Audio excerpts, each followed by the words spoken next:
So I rented a rototiller, which I thought was a thing about this size but turned out to be 7 feet long. Big motor for 30 years. A mysterious cabin sat locked in the woods. Michael Landon built it as his private retreat, but no one saw inside after he died. For decades, locals talked about it. Vines covered the windows and the door was locked tight. Finally, someone found the key and opened it. What they found inside shocked everyone. Personal items, secret letters, and something that revealed his darkest secrets. The cabin held secrets he never wanted anyone to find. Michael Landon was born in Forest Hills, Queens, on October 31, 1936. His real name was Eugene Maurice Owowitz, and his father was an American Jewish actor and his mother was an Irish Catholic dancer. Their marriage was tense, and religion caused constant fights at home. Eugene's sister Evelyn was born 3 years before Michael, in 1941, and the family moved to Collingswood, New Jersey. Eugene moved to that small town when he was 4 years old. Even though he had a very high IQ, it hurt him a lot as a kid. Eugene never felt smart. He had a hard time in school because his friends picked on him and the teachers didn't get him. The town didn't help either. It was deeply anti-Semitic. He was forced to stay behind on Wednesdays while Christian kids went to church. He remembered standing alone cleaning blackboards wondering why he had to be different. That feeling of rejection stayed with him, but what hurt more was what happened at home. His mother had severe mental issues. She attempted suicide many times. Eugene saw things no child should see. One time during a family beach trip, she walked into the ocean to kill herself. Eugene. Just a boy ran in after her. Waves hit his chest. He screamed. She wouldn't stop, so he hit her in the face to make her turn back. She acted like it never happened, but Eugene vomited afterward. He was sick from fear. These kinds of scenes happened often. He called it suicide drama. For days it was chaos. He never felt safe. His pain didn't end there. Eugene wet the bed. It wasn't his fault. It was medical, but his mother didn't believe that. She thought he did it out of laziness, so she punished him viciously.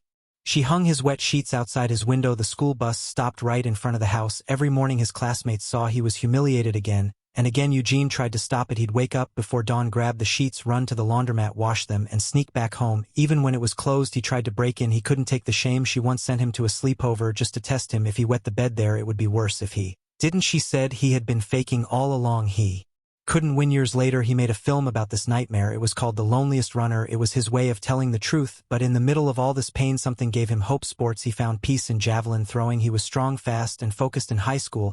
He threw the javelin 193 feet 4 inches. That was the longest throw in the country by any high school student. In 1954, the next year, he threw 211 feet 7 inches, a new national record. Suddenly people noticed him. The same boy who used to be mocked was now in the papers. A coach described him as a solidly built kid with broad shoulders that felt like magic to Eugene. For once he felt seen. He earned a scholarship to the University of Southern California.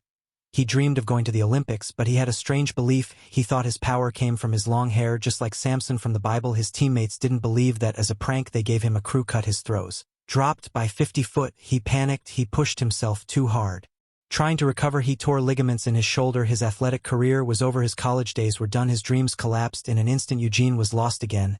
He took odd jobs to survive. He sold blankets, stocked shelves, and unloaded freight. One day, a coworker asked him to help rehearse lines for an acting audition. Eugene read the part and was better than the friend. A talent scout saw something in him, but there was a problem. His name sounded too Jewish. That could hurt his chances in Hollywood, so he made a bold move. He opened a phone book and searched Michael. Lane was taken. Then he saw Landon. It stuck. Eugene Maurice Owowitz was now Michael Landon. Soon after that change, he got a part on Telephone Time, which was the start of his career.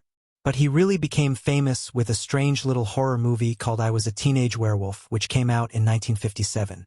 It was an original idea. No one had ever made a horror movie with a teenage werewolf, but it made almost $2 million at the box office and was a huge hit. Michael's intense performance caught Hollywood's attention. Then came The Legend of Tom Dolly in 1959, where he played a Confederate soldier who attacked a stagecoach by accident because he didn't know the war was over. The movie was based on a true story and was inspired by a hit folk song. It was dramatic, romantic, and tragic, and he played it perfectly. This role, just months before his big break, proved he could lead a Western. That same year, everything changed. He got a call about a new TV show. The show was first called The Restless Gun, but later changed to Bonanza. Michael Landon played Little Joe Cartwright, the youngest of 3 brothers. When Bonanza premiered on September 12, 1959, it wasn't just another Western. It changed television forever. It was the first Western ever filmed entirely in color. At the time, most people only had black and white TVs, but NBC was ahead of the curve and thought that the beautiful scenery around Lake Tahoe and the Ponderosa Ranch would convince people to upgrade. They were right. Color TVs quickly became the norm, and Bonanza set the standard. Each episode cost between $100,000 and $150,000 to make, which is almost $1 million today. But Bonanza wasn't just about pretty scenery. It was about people, and one person stood out: Michael Landon.